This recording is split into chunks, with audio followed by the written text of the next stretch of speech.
What's going on, everybody? Welcome back to another explosive episode of the Viall Files Ask Nick edition. I'm your host, Nick, joined by the household of sweet boy Justin, Allie, Leia, and myself. Scooter. I'm what sorry. happened to Scooter? Yeah. Got Scooter. What's up, Scoots? Scoots Magoots. Oh, man. Yeah, like iconic photo, Leia. We have an amazing episode for you today. Some great callers, some great answers. Thanks for listening, as always. We always love our Ask Nick audience. True regulars, you know? You guys are here. You're supportive. You love our show. We love you. We can't thank you enough. What are we getting into before we get to our callers? So before we get into our written Ask Nick, we're going to do a fun game of Smash or Pass, first date edition. Okay. There are a lot of opinions on first dates. What's a good one? What's a bad one? So we have a list of first date ideas, and the response is either smash or pass. Okay. A hike. A hike. A hike. I'm smashing this one. I'd smash. Yeah. Smash. I think there's a couple you like say smash? first date. First date. Okay. Yeah. I pass. I do think it requires follow-up questions. There needs to be a level of comfort. I don't know. There's a bit smash. I think you smash the hike because if you're afraid to have... I think you pass. I think you smash because if you don't have questions to ask, you're winded from hiking this like tall mountain. So everybody's just like trying to catch their breath. So all you have to do is literally walk in. See, like that's why I exit. Yeah, pass. but for the ladies out there, you know, safety is something that I think us men don't That's true. consider as much. And you meet a stranger in a dating app, they're like, let's go fucking... I mean, LA hiking is a very like in vogue thing to do. Right. And it is very public. So if you're in LA hiking, like you're not going to be alone. That's like going to the mall, right? Anywhere else. Right. If you're somewhere where it's like the nearest hike is 4 hours away. Yeah. Like in it's a remote area. Like a pathway or something won't in the have woods. service. Like, yeah. So I also think there's like a form of humility to it. Like be ready to like be sweating and look ugly, like panting. That's like why I mutually. pass. But like mutually. So it's like, okay, we've seen each other at like a partial worst. So what's the But worst? this is a first date. Okay. This is why I pass. Just because rip it's that like I Band-Aid don't off, want to be though. like profusely sweating on my first Yeah. date. Yeah. Well, that's another thing. Like, I don't know. I'm sorry. I'm convincing myself to pass. So you say pass? I think a hike is a way better second or third date than a first date. I do think the second one on this list is a big pass for me. I'm going to officially say pass on the hike. What about a movie? A hard pass. I agree. Is it because you don't talk? Yeah. You just sit there in Yeah, silence. like you can't. You don't get I to don't know need them. to. It's like, all right, still don't know who the fuck you are. But what do you think of this movie? The next thing you know, the movie has like a sex scene in it, and you're just sitting there like, okay. It's like, yeah, watching. It's like watching a sex scene with your parents. Oh my god, the worst. And inevitably, the guy's going to say something awkward or weird, you know? Yeah. Like, oh, how about those two? Also, Like, kissing in a movie theater, I think, is not. Ugh. I've done it, Giving but high school. But yeah, in Hard- high school. hard pass on Yeah. the movie. Well, maybe the movie could work though, because then you have something to talk about after. Just the movie, though. Nothing about like But who it gives you are. something. Like if you're leaving the date being like, I had a great time, like, okay, that had nothing to do with me. Yeah. Well, that was best first date ever. It's like, holy shit. Especially like Dune 2. It's like 3 hours long or That's something. true. Yeah. Okay, what about a dinner? I'm gonna also pass. Really? A whole Oh, meal why? of food with a stranger. I went on a first date once and we had dinner. And No? when I first picked her up, I was like, this isn't, you know. She was in a movie. She was, I don't want to even say that. Oh, okay. She was in the movie The Nice Guys with a small role in the movie The Nice Guys. Oh. It was long, long ago. We didn't vibe. It's fine. She probably hated me as much as, you know. Oh, you hated her. It just was like, well, that's the thing. Lovely person, I am sure. But it was like, holy God, we got a whole meal to go. And then she ordered dessert. Oh. Oh, and you Yeah. paid. I don't care about the paying part. Okay. It was just more like, okay, no, we're gonna have dessert. Okay, another 20 minutes. Here we go. It's a commitment. Mm-hmm. And I'm not saying as someone who's afraid of commitment, but it is a whole meal of food. The greatest first date of all time, I think, is a Zoom date, obviously. What? Yeah. For the context of meeting online. It's a screening date, you know? Yeah. Or a FaceTime. If you don't like them, turn the Wi-Fi off. Bad connection. No I excuse. will say, I did write an article I think you could probably find. It was like right after my bachelor days. I started a blog for like a hot second, you know? Again, part of my figuring out what I'm going to do. I think it was called lovehard.com or something. Lovehard.com? Right. Oh, no. Listen, I was trying. I was trying. I'm going to look it up after this. There's some good articles. Lovehard.com. Did you come No, up with live the loud. URL? No, it was live loud, love hard. It was like a. It was like a even live, worse. laugh, love. Loud. Oh. Live loud, love You hard. sound like a millennial woman's like decor dreams. TJ Maxx. What do you want me to do? Safari cannot find this website. No, it doesn't exist anymore. But the article probably does. Like, it was. I basically said like the more effort some guys puts in, the more you know he likes you. Yeah. Shocking. But yeah. So listen, if you meet like, let's say you meet in person at a grocery store, you have like a meet cute, and there's like instant like, wow, I'm excited about this person, and maybe at first, Have you ever met someone in a grocery store and had a date from there? no, but like I did get approached by someone at a grocery store, right? Like it was like 2 days after Natalie and I finally were like, we're going to do this. And then a lady in Venice approached me. Was it your masseuse? That's what I was thinking of. Diane? No. No. She's like, you're overdue for a checkup. Pretty gal, but I was like, nope, sorry, got a girlfriend now. Pass. It was like a first time in a long time I got to say that. So I worked at Trader Joe's, so there's many stories. you got hit on a lot? It's like when you work at Trader Joe's, there's a Trader Joe's Riz. Granted, I think they hire certain people that have like a flirtatious kind of personality. But They're yeah. telling you to flirt with your customers? No, it's just, I think they hire. You should buy that melon. It's soft. It smells sweet. Oh my God. No, like that strawberries. managers tell you like, managers say Mm. like, I want you to be bubbly. So that's what Interesting. I've been told when I was Bubbly. there. It's not flirty, but bubbly. Okay, the next one is coffee. Love. Yeah, Love. that's a good one. Perfect. Smash. Smash, for sure. Smash. Smash. Smashing all day. Minimal commitment. You can leave whenever. Yeah. Easy. Listen, this is 2024 Smash or Pass version. These answers might have been different 15 years ago, but people are just meeting. No, this is current day. This is meeting a stranger for a first date, Mhm. essentially. Okay, here's one. Karaoke. Fucking nightmare. Oh my God, no. God. Hard pass. Oh my God. Now, listen, What if you have a good voice? not though? for me. No, Definitely. it's even worse because you don't Right. want to do it. Definitely not for me. I do think, honestly, like an activity like bowling, amazing. Right, like an activity date is good because it takes the pressure off of It's just something having to to talk. do. It can create conversations. Bowling, most people are just not good at it. It doesn't need to be competitive. Darts, I don't know. I almost wonder what would be worse is if you're a good singer and you take someone on a karaoke date, or if you're a bad singer and you take someone on a karaoke date. Both annoying.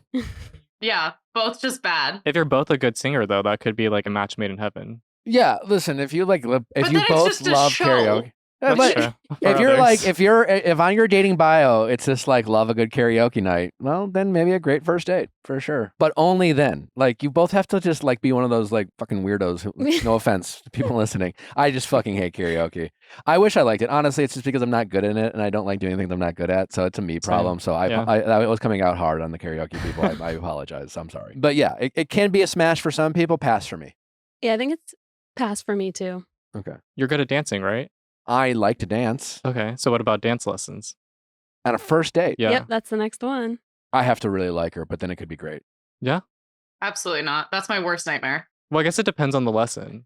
She has. I think that idea has to come from the lady. Right, like you're not just going to suggest, hey, let's go on a first date. I signed us up for a tango class. That's a Yeah. good point, actually. Yeah. Because the man has to lead. There is some like touching involved Oh, potentially. it's super intimate. Yeah, so like it could come across poorly, I think, if it's suggested by a man. What if it's like a dance battle dance lesson Mm. and you guys have to Like like hip hop, battle each other? like Yeah, hip hop like- classes. Like a dance revolution. Or something. Yeah. That could be cute. So basically, go get coffee Yeah. Yeah. or a drink Mm-hmm. for the drinkers out there. This could be a good one. Rage room. What's a rage room? You know what a rage room is? Oh, like you destroy things Yeah. together? Yeah, it's what basically what they were doing on Vanderpump recently, where they were like hitting a wall. Ah, yes. You just go to a room and destroy things. I've done it before and hated it. You Yeah. could suss out the red flags. Like if they're a little bit too aggressive. No, on there's that too much bottle. activity there. What makes bowling so good? It's a slow fucking game. Mhm. You know, Mhm. You're sitting down in between. you're sitting. You can have drinks. You can even have coffee. Yeah, you can skip around. Who gives a shit? You There's can an arcade there. you can goof around with like how you throw the ball. It's like it allows for a lot of bubbliness, as Justin would say. Yeah. Yeah. Okay, here's a good one. Partner yoga. Absolutely not. Absolutely not. Literally not. No. No. That's worse than Dan's class. Like workout class together. Of course, that's like hiking. Soul Cycle. Soul Cycle would be my dream. Oh God, no. That is a date. No. Justin. I get flashbacks to me seeing the light in the one Soul Cycle class I took. Me You- seeing the light. I saw the light and my feet were stuck in the pedals. I couldn't get them out. And I was like, I just have to sit here and leave the I shoes. can't believe you're bad at Soul Cycle. And I'm good at running. Like, it makes no sense. It really When doesn't. you say make you're good any at sense. running, what are you talking Like, I about? run almost every day. And like, I enjoy it. Are you fast? I'm like endurance. How many miles? Have you ever timed yourself in a mile? Yeah. At my greatest, it was like 6:30 to 7 a mile. Whoa. Yeah. I'm not doing that right now. That being said, Soul Cycle was a whole different beast. Okay. And it was a Taylor Okay, Swift but I one. can't and, run. yeah. I hate running. Every Thanksgiving, I'm dying on those 5Ks. Every Thanksgiving, do you run a 5K every Thanksgiving? Run to feed the Yeah, it's hungry. the turkey Yeah. trot. I do a 10K every Thanksgiving. This is like a. I'm It's like a supposed thing. to. Okay. It's a thing in NorCal, at least. Yeah. Where have you been? Who in like Minnesota goes outside and runs for 3.2 miles for It's no reason? brutal. Your knees are cracking and you can't breathe. Why do you do it? We do it every year. I mean, again, you're an adult now. I don't understand why you can be like, no. I am like the fat slob of the family, so I have to keep up. No, you're not. Again, you are an excellent soul cycler. If you could do Soul Cycle, you're not that. Yeah, why don't you just change your Allie's tradition? so confident in her soul cycling that she wanted to take me soul cycling, and it wasn't. You wanted to go. You were like, No, I I'm did. pretty good, No, so why I- don't we Don't go trust I her. did. Don't but trust her. But Allie was like, no, yeah, fuck yeah. And it wasn't because she wanted to bond with her boss. She wanted to embarrass her boss. You could tell. She was like, I'm fucking awesome. She was trying to do that to me. She tried Yeah. to set me up. Yeah. Yeah, no. It was like it was my first week, It and was she's a like, let's go. Taylor Swift It ride. was your first week. It was your initiation. She was like, let's do it in your first week. I was But like, I've okay. done soul cycle, and I'm, Okay, so you're actually good at it. I'm fine. As long as you can get your feet out of the pedals, I think I you're can fine. keep up. Okay, I mean, listen, come on, special forces. that's true. That's true. Okay, last one on the list, I think, is go to a fortune teller. God, nightmare. Smash. Really? She wants to know her future. I want Are we gonna get married? Yeah, like, are they asking the By questions? the way, that actually, like, in high school, there was like a fortune teller teacher there, and she read my palm and Danny's palm, and she told both of us that we would marry our high school sweetheart. Again, broken clock is right twice a day. She also said Danny had a short lifespan, and I can't forget that. What a fucked up know. thing to tell a high school person. Yeah. Are you fucking kidding me? I Why would they literally say that? That lose person sleep. should go to fucking jail. Is she still there? No, but I lose sleep over this to this day. I'm like begging him to go to another one. Anyway. Yeah, go to another one. Tell him tell him he's gonna live forever. I mean, I guess I'll pay you extra if you tell me that he's going to live you longer. could find a fortune teller, pay them ahead of time to tell them you guys are going to end up together, then bring the person there. That's Manipulation. even worse. But that's a tactic. I'm Pass. passing. The administrator should be fired, and that fake person tarot card reader should go to jail. Did you As a pay palm her? reader. You paid her for the reading? No, she was just reading all of our palms. We were like, I don't know, 13, 14. And they said they're gonna have a short lifespan. Can you imagine saying that to a 13-year-old today? No. Immediately they would drug that kid, put him on whatever fucking antidepressants, anxiety. Well, Danny doesn't care. I'm the one who can't sleep at night. He's like, whatever, dude. Oh my god, terrible. Child abuse. Yeah. Anyway, should we get into the written? Yeah, we got it written before we get to our callers. What do we got? Yes, we Yeah. do. So this writer writes in, headline is, should I tell my boyfriend I unfollowed Insta models on his Instagram? Sure. So, Yes. Next. All right, let's get to our callers. so the writer writes in and says, hi team, I'm 28 and I'm writing in because I recently went on my boyfriend's Instagram from his laptop and unfollowed pretty much all of the Instagram models he was following. And I'm having a hard time deciding whether I should come clean and tell him. There's nothing to come clean about. Why is this a secret? Yeah. Well, I mean, she did it. This is not the same as going through his phone.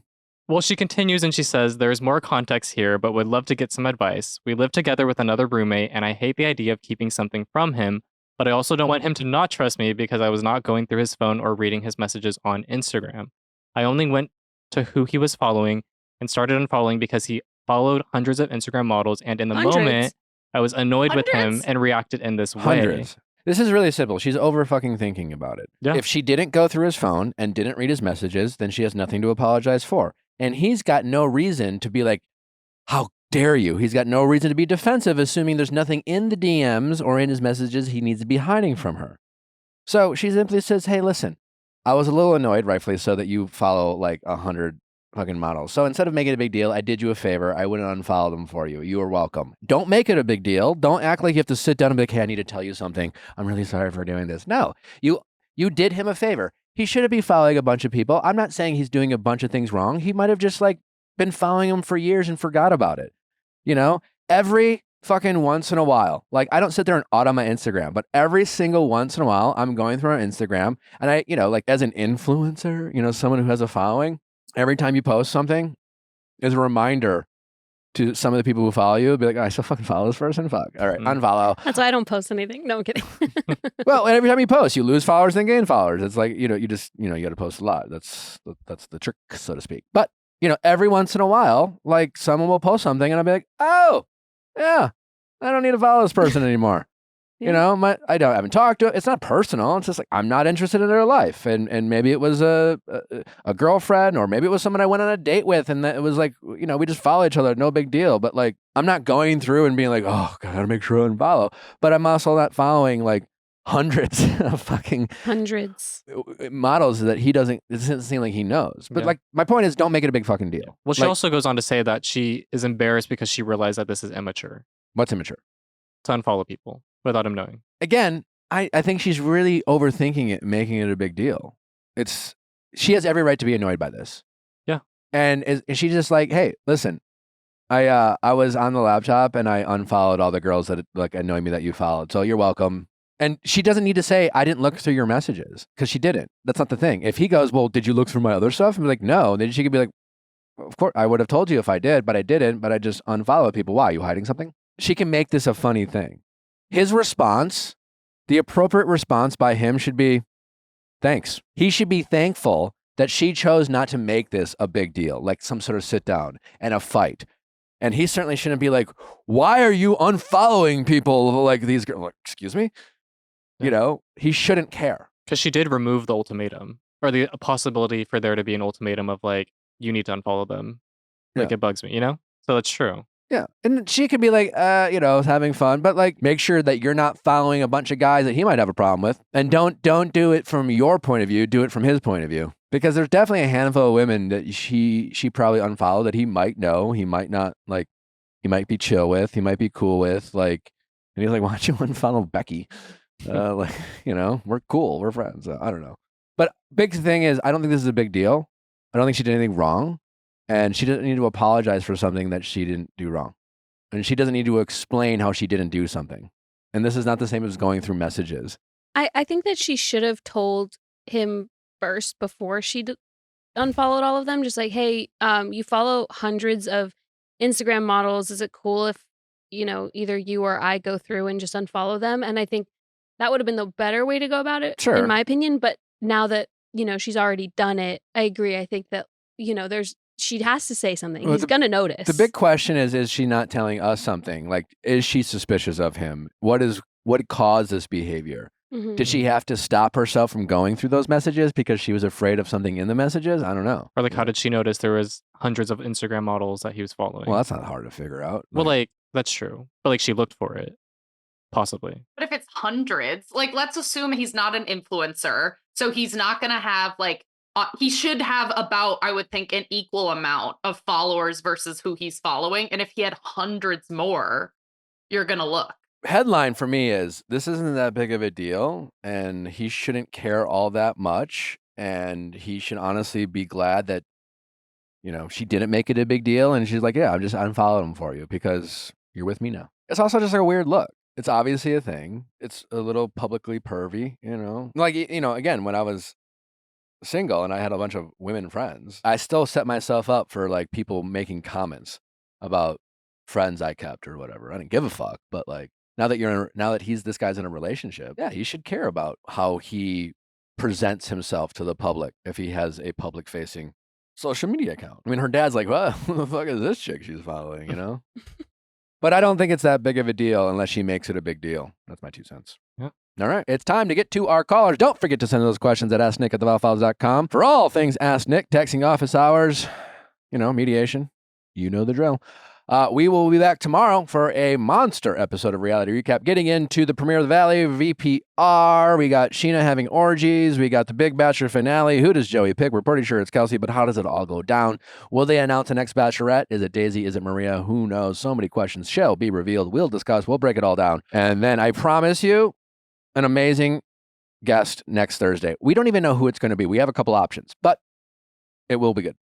That much I promise you. And for all you update lovers out there, we got an update classic for everyone, not behind Viall Files Plus, this Friday going down. And if you do love your update specials, we have 20 plus episodes of updates. All the updates you guys have been missing that you've been wondering about are available behind Viall Files Plus. It's free to sign up. Just go to viallfiles.com to listen. You'll enjoy it. Plus, we got our Vanderpump recaps. We got our Pop Extra roundups. So much to digest and consume. So listen. Click away. All right, it's time for our callers. Question time with Nick. Let's ask Nick your sexy questions. How's it going? Hi, my name is Maggie. I am 37, and I am wondering if sending my porn-addicted husband nudes is a good idea. Okay. How do you know he's addicted to porn? Did you diagnose him? Has he diagnosed himself? Has he been diagnosed by a professional? So we do couples counseling, and Okay. we have for years. They have diagnosed him. But before that, he knew he had a problem. So we are high school sweethearts. Okay. We have been dating or together 23 years, got married really young, a month before my 20th birthday or 21st birthday, I guess. And we had a wonderful wedding and honeymoon. And then I get home from our honeymoon the day we got home, and I went to run out actually to change my driver's license name, and was super excited about that, and came home to find him masturbating to porn on my school computer. So Sorry, I don't mean to laugh. Does he not have his own computer? It was like in our house. So It was just the most convenient. yeah. So I kind of just let it go. I mean, it was super awkward. I kind of just turned around and left as quickly as possible. When was this? How long ago? This was the day after our honeymoon. So like that was in 2007. So Okay. many years ago. Many years ago. Since Many years then, ago. what's been going on? Like, Um, I mean, that is a very funny story. yeah. Funny for us, I guess. Sorry. Yeah. That being said, you're not the only person who's walked into their partner masturbating to porn. And I can get why, especially following your honeymoon, your work computer, there's a lot of layers for you to be justifiably annoyed and pissed and frustrated. Yeah. Can you give other scenarios about his relationship with porn over the years that would articulate his addiction? Yes. So a few years after that, we actually joined like a small group through our church. And it's sort of that environment, you know, where you're supposed to tell like your testimony and how bad you were, you know, in the end to show how much you've changed or whatever. Like a public hallelujah and around your exactly. friends. Okay. Exactly. Okay. So we were in this small group, and he says that he was caught doing this, but that it was also a struggle before. So his first time he did it was when he was like 12. And then he has a brother that's only a year older than him. So first time he did they're what? like Watched porn and masturbated? yes. Masturbated so or watched he or did that while watching porn? did that while watching porn. Okay. And that he struggled a lot with it and didn't think that he could stop and all of that. And this was all very new information to me because I kind of thought it was like that one time I caught him and whatever. You really thought that? I mean, So maybe it happens, but You not. you caught him masturbating on your work computer following your honeymoon.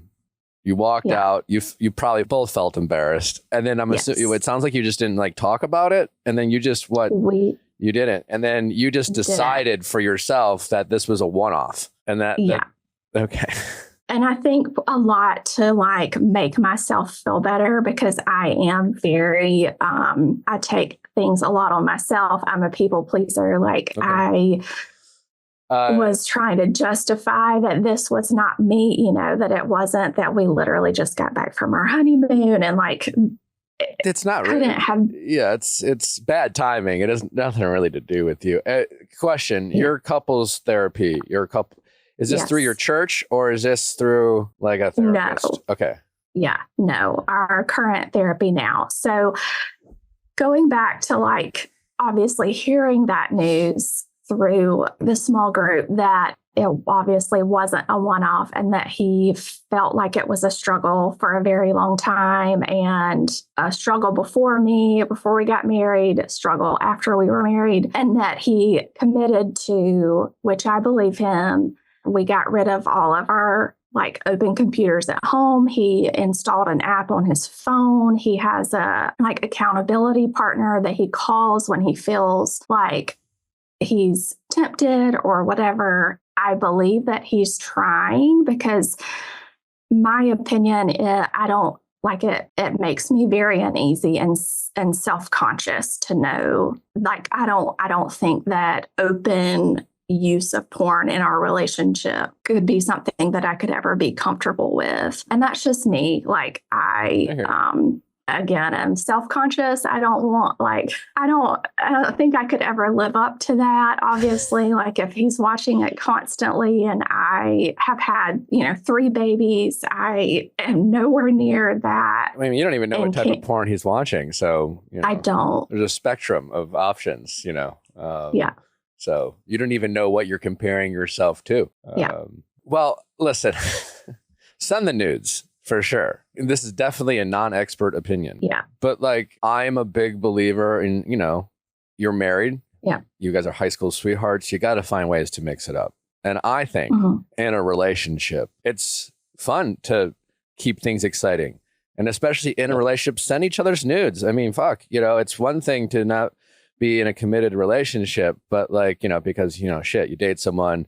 Unfortunately, people are shady with their nudes that they receive and all those things. You don't know who to trust. Hopefully, minus this, little bugaboo that you're dealing with your husband. Hopefully you can trust your husband with your nudes, so to speak. And I think it can keep things exciting. He's at work. You send him a little something spicy. Even when you're on a double date, you walk into the bathroom of the restaurant. You send him a little something spicy underneath. Make your own videos. I don't know. I don't know what your comfort level is, but if you're comfortable with it, I think you have to be comfortable with it. It's like, I think I need to get there. Yeah. And you can, it's like I would joke, grew up in Milwaukee, very, not very fashion forward town with my less than fashion forward friends. And I was always like, guys look good wearing pink, but only if you like feel comfortable and confident wearing pink. If you put on a pink shirt, and you think like, I don't look, I'm uncomfortable, you're going to look uncomfortable. So like, you get the analogy, you have to grow into it. You have to be comfortable. You don't want to be like awkward there posing and be like, like titty out, so that could be a little weird, but it can also be a ton of fun that you and your husband can have, and you can, get a little kinky and get a little pornographic with each other rather than him having this kind of addiction with porn. How much do you guys talk about it now? Like, are you a safe space for him to talk about his addiction and how he is dealing with it? Or are you just like, I don't want to hear, I don't want to know? Like, do you kind of keep things pretty siloed in that conversation? I think we have up until pretty recently, like been on the path where we just pretend that this doesn't exist kind of thing. But recently in couples therapy, like I've had to bring it up because I've felt super insecure about it lately. Yeah. And so I've had to bring it up, and I have told him, like, I want to support him. Like, I understand. And I can see it, like, when he talks about it and when he's on his face, he hates it. He's embarrassed. Like, he hates it for me that he makes me feel, less than when we talk about it or when in the past when it's happened. So I think that like the lines of communication are open, and I want to support him, and I want him to come to me and say that I'm struggling with it. And he's told me like he struggles the most when I'm not around. So I travel for work. We have 3 kids that are 2 of the oldest are in travel sports. So we're constantly like traveling different places or whatever. And he's told me that, when he's alone or when I'm gone with the kids for the weekend or whatever, that's when he struggles the most with it. So, what would your comfort level be? Like, what could his muse be when you're away and he's like, is your expectation that he doesn't masturbate at all when you're gone? Or is it that you don't want him to watch porn when you're gone? And I don't know how your religious beliefs, intertwine with this, but I guess, just like how rigid are the expectations around, what you guys are comfortable doing? Right. I think that the porn would be like the most unsettling. I know that people masturbate and need to, whatever, like that. But I would rather like our relationship in that way be between me and him. I think is how I should articulate that. Okay. Well, sending him nudes might help. I mean, I do like most men masturbate. Okay. Most married men masturbate. Like, I feel like that's the worst kept secret, but like, I'm a sex positive kind of guy. I know when it comes to religion, I come from obviously a very Catholic background. So I'm very familiar with the shame around sex and masturbation and all those things. So I'm not sure where you're at with that, but like, people masturbate and it can be very healthy and it can be healthy for a couple, but like it can be unhealthy when there's a lot of shame and judgment. And when you and your husband are married and like, you guys can barely even talk about sex with each other. Yeah. That's not a recipe for success, And, it sounds like, maybe he does have a problem. And the guy watched porn for the first time at 12, so like, it sounds like it got into his blood early, so to speak. And then meanwhile, he hasn't really been, he's not allowed to talk about it because in his, it sounds like you're very, is it safe to say that you have like a very kind of, your community is all mostly sharing the same faith and religion and you're part of your church or? Yeah. And we're not as involved as we used to be. Okay. And I feel like over the last little bit, like we've come like matured in different ways and are more open to things. And even myself, I've always been like very quiet and reserved. And we started dating so young that I feel like I never got a chance, neither one of us really, and him more than me, because I never watched any, I never did any of that. But I've never had a chance to like explore, and coming from that religious background and very conservative, like it's always was like bad, I was raised that all of that stuff is terrible. And listen, I hear you, I relate, I get it, and I get like I refer to it as Catholic guilt, Christian guilt or whatever. It's a real thing, absolutely. I mean, your chair that you're sitting in almost looks religious.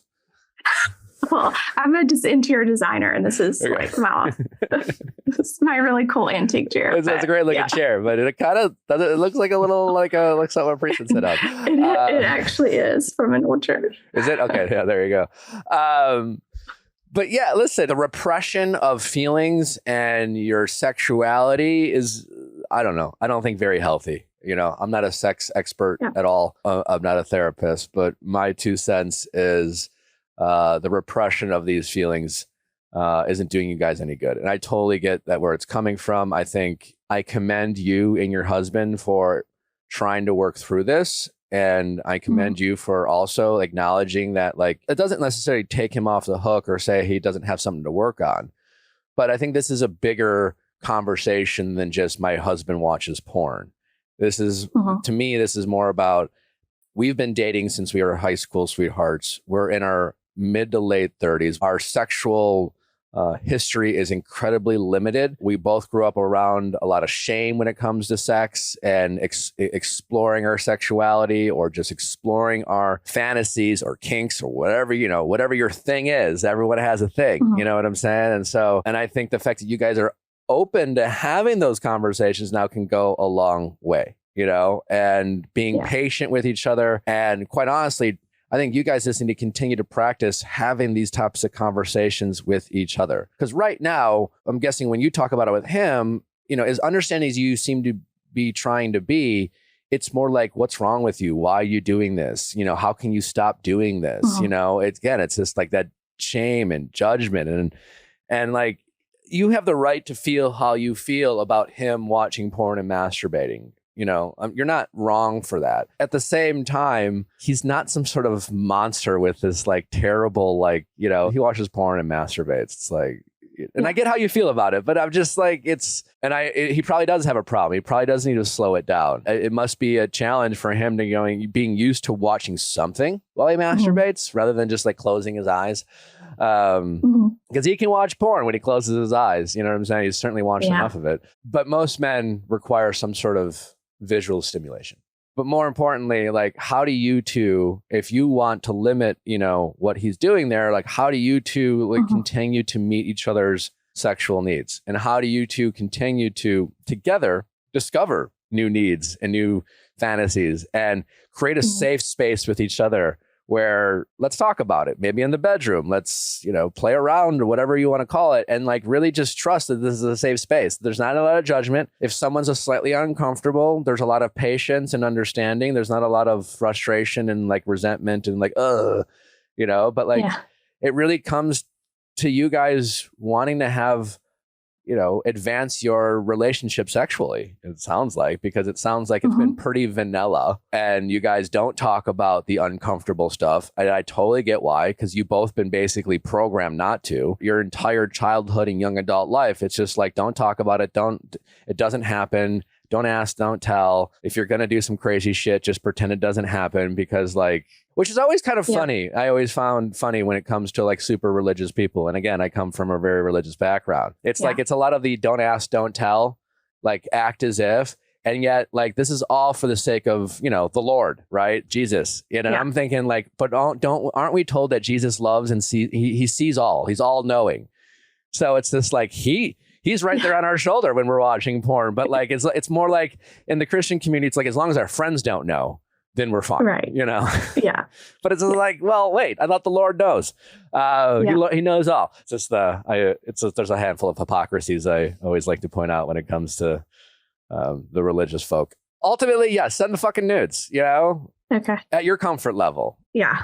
I need to work on that. And now, is this an idea that you came up with, or did he ask you? Yeah, no, he's never asked. But even better. If you need something, I'd rather it be me sort of mindset. Like he still seems very attracted to me. We have a pretty active sex life for being together for that long and having 3 crazy kids and life and all of those things. But I don't doubt that at all. And I think that's a very common misconception when it comes to like why men watch porn and like totally understand from your point of view how you can receive it. But I just don't think like only men who have like lost interest in their partner are watching porn. That's definitely not the case. And I think that's where my head goes when I think about it. And again, that's me needing to like redirect and like, it's not me. It's, you know, I am who I am. He's just living up like a sexual fantasy that he probably would have fun doing with you. I think it's kind of great that he hasn't asked for it, because I'd rather it be something you surprise him with. And like, again, practice makes perfect. Do this at your pace, your own comfort level. Maybe buy some nice lingerie or whatever, you know, whatever you feel good in, you know. Well, I don't want to be giving you fucking nude notes, but like just do it at your comfort level, you know? Yeah. And if you find yourself to look attractive, I'm sure he will too, right? And when you do send it when he's like at, you know, be like, hey, what are you doing? You know, I'm about to send you something, but I don't want anyone looking, you know? But hit it when he least expects it. And, you know, throw in a little like, hey, can't wait for you to come home. Maybe some dirty talk, you know? I don't know. Use a little like, maybe say something he might not expect you to say via text. Yeah. Something a little naughty, you know? I don't know. But whatever you want to do to spice it up, I think could go a long way. And then maybe you guys advance to making your own, you know, adult content. I don't know what your comfort level is, but I think there's I do think in general, whatever you guys are into, whatever you're comfortable with, I think if you're going to be married for a long time and have a monogamous relationship, you guys have to have some fun with it. You got to mix it up, you know, assuming that's the type of relationship you want. I mean, hell, some people might just get married and it might be transactional. It's we're here to give each other children and we're here to be co-parents. And, you know, I don't really prioritize having an enjoyable sex life, but you do. You want to connect with your husband. And so you guys have to go out of your way to make each other's sexual needs, you know. Don't do anything you're not comfortable with, but try to grow in your comfort level together. And the big thing is, I think, is just creating that safe space where it's okay to talk about, you know, you're his wife. He's your husband. You know, it should be okay to, you know, talk about what you're into, you know, and you should be able to say to him what you would you know, share some fantasies that you have and have fun with it and give each other permission to be yeah, you know, everyone has a thing. Everyone has a weird kink, even if it's not something that I would actually be into, but or that they're curious about. You're a human being. Yeah. And so right now you guys have just been repressing these feelings for so long, and so much so that you're not even comfortable hanging out with each other, you know? And he probably feels a lot of shame too, and embarrassment. And the fact that he had to get up in his church group and yeah, I know he does. confess this to the Lord is just my God, you know, especially, it's all relative, but you know, he's not alone in his porn watching. And I think it's just trying to get him, you know, if you don't want to ever watch porn, maybe you guys watch it together someday. You know, maybe you're comfortable with it where it's something you guys enjoy together because it's more about watching two people and getting motivation rather than you feel like he's watching it without you. But again, you might not be into that, and that's totally okay. But I'm just giving ideas about ways that maybe you guys could do things together. Because that's what it's all about. It's being connected, it's being together, it's discovering new and possibly uncomfortable things together so that you can be there for each other in your discomfort and then make something that was once uncomfortable a little bit more normal. And even if even if you don't want to tell your friends or your fucking church group that you guys are into this, that's okay. You don't have to fucking confess to it, but it's something you guys share. And that will even make you closer together. The fact that you guys have a little dirty secret, you know, that will make you feel more connected, you know? And that sounds to me a lot more fun than the way you guys are going about things now, than you know, scoffing at him when knowing he watches porn and looking at him with disgust because he's watched porn and talking to your friends about your husband's porn addiction. That is not a recipe for a healthy, connected relationship and a good sex life. So send those nudes. You know, I'm a big believer, as long as everyone's comfortable in a committed relationship. If you ever going to send nudes in a committed relationship. Keep it spicy. Hit them with, you know, especially if you are traveling, you know, it's fun because whatever that little taboo of ooh, you know, he's at work and maybe you guys do make a video someday and maybe it's just, you know, more you know, R, not X-rated at first. I don't know, but something he can have in his little phone and his little treasure chest of his wife, his greatest hits of his wife, you know, rather than something else.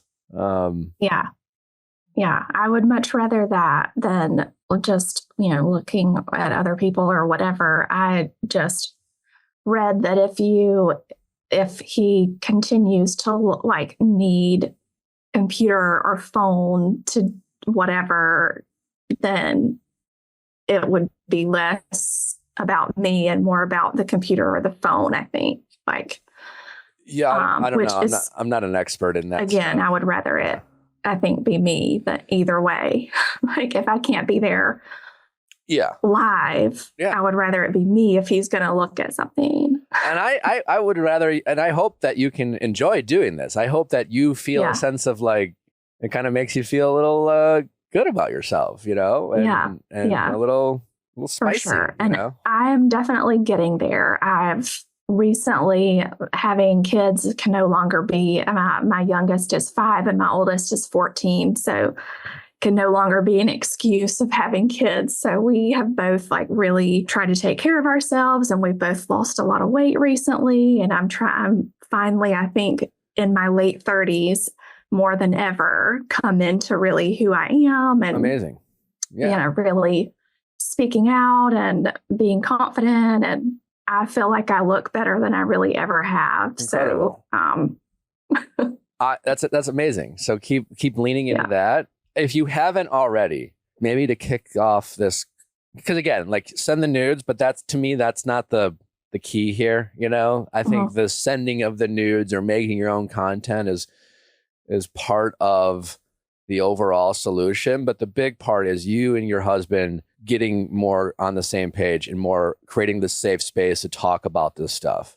So if you haven't already, I'd love for you to find the time with your husband to say, hey, listen, one, I really appreciate you like trying to work on the porn thing. More importantly, like I want you to feel like you and I can talk about your fantasies, and I want to be able to talk about my fantasies with you. And I want us to explore expanding our sexual interests and getting more connected. And I don't want you to ever feel shame when it comes to the things that you're into. And I don't want to feel that way. You know what I'm saying? I think you should say something like that to him. And that doesn't mean that's not like giving him the green light to go watch a bunch of porn. It's just saying, I don't want this to be about shame and judgment. It's like, obviously it makes me feel a little uncomfortable. I'd rather have it be me than the porn. But big picture wise, I want us to be able to talk about these things. And I want us to be a safe space for these types of conversations. And I love you. And I think you're hot and sexy and yada, yada. And I think that will go a long way with him. I really do. Because like men don't want to feel like shamed. And like, this whole, like you're his mom, like being like, you dirty little boy, that energy isn't going to do you guys any good. So I think you should approach him, make a dirty joke, grab his dick when you say it. I don't fucking know, but loosen up a little bit and just create the safe environment and tell him like what your overall goal with him is. And I really think that will kickstart the conversation. Yeah. No, you're definitely right. For sure. You also throwing it out there after you send the nude, one time you're at work, he's at work, you're traveling, and you should tell him to send you a video of him doing his thing for you and be like, you can't watch anything. You start bossing him around, start telling him what you want, tell him what to send you, start giving him instructions. He'll be into that. Just no, he's definitely said because I am so reserved normally and always have been, he has definitely shared that he likes it when I am like speak up a little nasty. So it's not my normal personality, but it's fun. It's like, it's like, get a wig. I don't know, mix it up, have some fun, like start putting some color into your sex life, start adding some flavors into your sex life, because like, praising Jesus and missionary style forever it just gets a little, doing it for the Lord, it's like, absolutely. All right. Well, hopefully this was helpful. Absolutely it was. All no, right. I definitely need to hear it from another, like I said, he's my only experience. So having other male perspectives is very helpful. Okay. Well, keep us posted. We'd love to know how it goes. Okay. If you guys ever get to a place where you want to come on together and share your experience or how things improved, I have no doubt there are literally tens of thousands of people listening to this who relate to you. And I think this is a very normal thing that couples, especially couples who grew up in very religious households and families, and not to knock it, but I just, again, someone who came from a very religious background, I do think there's a lot of hypocrisy and double standards and a lot of like, I agree. Toxicity with like how they talk about sex. To me, it's just like always amazing. Like, when it comes to sex, Christians are all over it, but like they're very conveniently like, when it comes to the 7 deadly sins, they don't seem to like, pride is something they kind of conveniently ignore, when it comes to a deadly sin. But when it comes to, sex and religion, it's like, oh, don't do that. As long as no one knows about it, because we all know behind closed doors there's some shit going agree. down. And I want to teach my daughters to that, because this really has affected, marriage for us and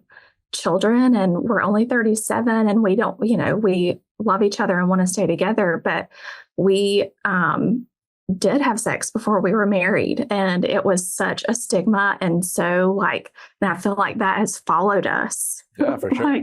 And it's totally, we want a great sex life and we want to be close and we want to stay to, have fun and enjoy each other and, get past the season of kids and keep going and having more fun. And I feel like it's ruined the better part, or at least the first, 10 years of our marriage. That it was so hard to get out of that mindset. And I don't want my girls to ever feel like that. I hear you. It can be tough. Yeah. It's that stigma and shame will follow you. Yeah. It's real. Sure. Yeah. Well, thank you for the call. Good luck. Please keep us posted. We definitely want to, see how things go, because again, anything you and your husband discover that you find helpful, that allow you to connect, I'm sure our audience would be very interested in hearing how that goes. Awesome. I will do it. All right. Take care. This show is brought to you by BetterHelp. BetterHelp. Therapy is important. It sure is. And we know it. We get it. We know that it can be, a little hard to jump into therapy, or intimidating to jump into therapy, or expensive or inconvenient. There are a list of reasons why it is difficult to jump into therapy, and BetterHelp is helping with all of those reasons to break down those barriers and help you dive right into therapy to talk about the things that you need to get off your chest. What's bothering you? What's making you anxious? What's stopping you from being your best self? Let BetterHelp find that path of happiness for you. It's super easy and convenient. You can do it out of the comfort of your home, your car, take breaks on vacation. As long as you have a phone, tablet, or computer, you can get your therapy journey started today. And the thing about therapy is what's so important is finding a therapist that you feel comfortable with, that you vibe with, or that you feel like is beneficial. Not every therapist is created equal, and BetterHelp is working with thousands of new therapists every day to ensure that you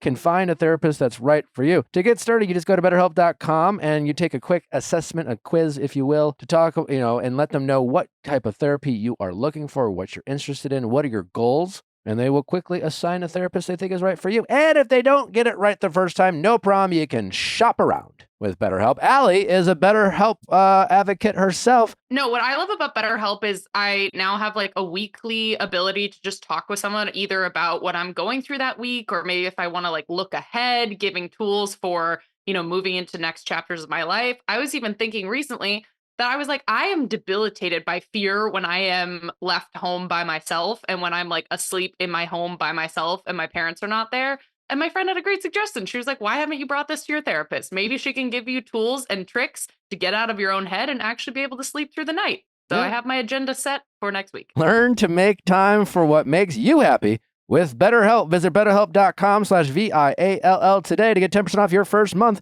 That's BetterHelp, HELP.com/VIALL.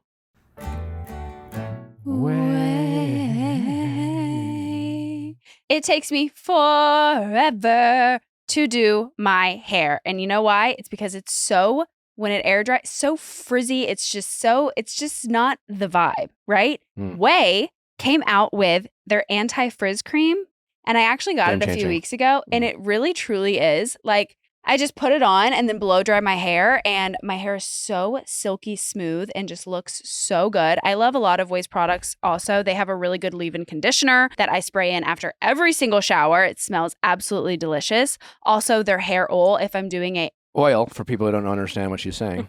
If I'm doing a slick back moment, I like to put the hair oil in because it just really shines up my hair. So with their new anti-frizz cream, it actually provides immediate frizz control that lasts up to 72 hours. Plus, my favorite part, because I hate using 87 different products, it also has a heat protection up to 450 degrees. So it's not only slicking all the frizz down, it's also protecting your hair from your straightener, your blow dryer, whatever you're going to use on it. It also helps reduce and repair split ends while quenching dry hair with intense hydration. They have a hair pomade that I got for Nick, and that is what he's been using to style his hair too. So it's not just for women. Oh no! Look, little known secret. This beautiful hair is actually frizzy and kind of like I stuck my Wiry. hair wiry. It's like Horrible. It's Disgusting. It sucks. It's gross. Thanks to Way. If you want, if your man also suffers from stringy, All of the above. wiry hair, you got to get him some all the things Natalie talked about because I use her. Nick stuff. doesn't know. Yeah, Nick doesn't know what any of it is. I just give it to him and I say, this is what you need to use these for. And look at him. It's a perfect product. Yeah, look at my hair. Beautiful. First, free up your schedule with Way. Go to theway.com. That's TheOuai.com and enter promo code VIALL for 15% off any product. That's theway.com. Promo code VIALL. TheOuai.com. Promo code VIALL. How's it going? Good. I'm Julia, 24, and my boyfriend puts no effort into our relationship, and he wants me to move in. Okay. How long have you guys been together? A year and a half. When did the conversations of moving in start? Last weekend, when I brought up his shortcomings in the relationship to him, we were kind of having an argument about it, and then he said, well, have you ever thought about moving in? And I thought, well, no, our communication issues need to get better before I even consider that. Gotcha. All right. So was last week or whatever you brought this up the first time you communicated frustrations about the relationship as well? Or has that been an ongoing conversation? A few other times. Most of the time he just gets defensive about it, though, and then doesn't see where I'm coming from. Okay. And what are some of your specific frustrations with him in the relationship? So whenever I come over to his house, he does not kiss me or hug me. I have to ask him to do it. Okay. How do you ask? I usually just be like, okay, I haven't seen you and missed you. Can I have a hug or can I have a kiss? Okay. Other things would be that he doesn't plan any dates for us ever, doesn't even suggest to go out. It's always me that has to bring it up. And when we spoke about that, he said, well, I don't like going places. I don't like spending money. I do those things because you want to. But in my mind, when you're in a relationship, it should kind of be both people should be coming up with ideas and stuff like that. Okay. But you do come up with ideas right now? Yeah. Okay. Yeah. And it doesn't seem like he does. Okay. I kind of already asked this, but when you communicate your frustrations, it sounds like, and correct me if I'm wrong, but it sounds like it's, hey, I'm frustrated because you don't do this, or you do this, or, can you do this? Am I making sense? When you are frustrated, you're telling him what he is or isn't doing wrong, right? Yeah. And I'll usually bring it up. I'll usually phrase it hey, can we have a discussion or can we talk about some things? Because I do actively go to therapy. And she said, well, make sure you use a neutral language when you're talking to them about stuff so that they don't view it as an attack. Sure. So when your therapist says that, what do you mean by neutral language? Well, how I guess how I'm feeling is okay, I feel like I pull all the weight. So when I brought this up, I said, I feel like there's an imbalance in our relationship. Okay. Yeah, because that was the big thing I was trying to get at is how are you communicating your frustrations to your partner? It's when you say things eventually you have to be hey, man, you do this or don't do this. You don't want to tiptoe around it. But it's kind of hey, can you try to be more affectionate when I come home? It would really make me feel good if you went out of your way to show more physical affection. My love language is physical touch. It would really mean a lot to me if you made that a priority. It goes much farther than you never kiss me when I get home. You get what I'm saying? So yeah, I don't know which one you're doing. But anytime it's you never do this or you always do that, immediately they're going to get triggered, especially when you use words like always and never, because that's all people hear. It's you never do this, never. I did this one time, but saying, hey, it would really mean a lot to me if you could do X, Y, or Z, I think goes a long way. So try to work on that and try to be super mindful when you're bringing stuff up. That being said, you guys should sit down. I mean, first of all, when it comes to the moving stuff, I'm getting bouncing around here. When it comes to the movie stuff, I think you just immediately say, we're not there yet. You know, I hope we get there someday, but like, I really want us to work on us and our connection, because I don't think our connection is where it needs to be for us to take that very serious step of moving in with each other. And moving in with each other is not the solution to any problem that we have, because he kind of said it like it is. Oh, we have problems. Let's move in. You know, it'll solve everything. I'll just get, you know, we'll spend more time together, so you won't be able to complain about, you know, anything that I am or am not doing. Like, that's how he's saying it. So you need to just say that won't solve our problems, you know, but I want to work on our problems. And listen, and then the way you say it too, it's like, yeah, sure, we got things we have to work on. Every couple does. So like, I'm not coming down on us. I'm not coming down on you, but there are things that I'd like us to continue to improve on. You know, I'd like us to be more physically affectionate with one another, you know, but at the same time, like, I will say, it's like, it is frustrating where it's annoying if you're dating someone and you know, it feels like every time they come home, it's like, all right, I got to get up and kiss and hug my girlfriend. And like it becomes a job, you know? And so you want to make sure it does go both ways. You know, you want to be super affectionate with him, but you know, there needs to be some reciprocity. So first, you know, you got to say, listen, the moving in stuff, listen, I'm glad that you want to live with me. I'm excited to move in with you someday. You know, I really am, assuming that's true. But right now we're not ready for that. And I really would love us to be in the future. But right now, again, I'm more concerned about like making sure that we're better communicators, we're more connected, that I'm meeting your needs and you're meeting mine. I want us to both meet each other's needs. If I'm not meeting any of your needs, I'd love for us to talk about. And so, how's that sound so far? Talking a lot. Sorry, I'm crying. Why? Why are you crying? Just because I have a hard time bringing stuff up to him as well. And like, I try my best. So it just like sucks when he doesn't like take what I'm saying very well. Like when he brought up the moving thing. Sorry, go ahead. No, please finish. Like when he brought up the moving in thing, right away he said to me, well, I'm not willing to move to such and such location where you are. And it just kind of felt like, well, it's nice to know you don't even care about like where I want to live, but you expect me to uproot my life to come to where you are. Yeah. How old are you again? 24. How old is he? 27 going on 28. Okay. Those are valid feelings, you know, and you should be with someone who is interested in compromise and working through things. Like neither of you should be, you know, when any of these big discussions happen, moving in, getting engaged, I don't know, kids or job conversations, anything that's like, you know, any decisions that will impact the two of you because you two in a relationship needs to be talked through. And neither of you should be like leading that conversation off with a bunch of like non-negotiables. You know, I mean, it's good to have your expectations and know where each other stand, but like, I won't do this and I won't do that. You know, like, I don't know. That's not a good starting point for a negotiation or a compromise, you know? So, and you need to be able to communicate that. And I know it's sad that he's not communicating this way, but you know, I think you're only 24, you know, and I don't know how you feel about being 24.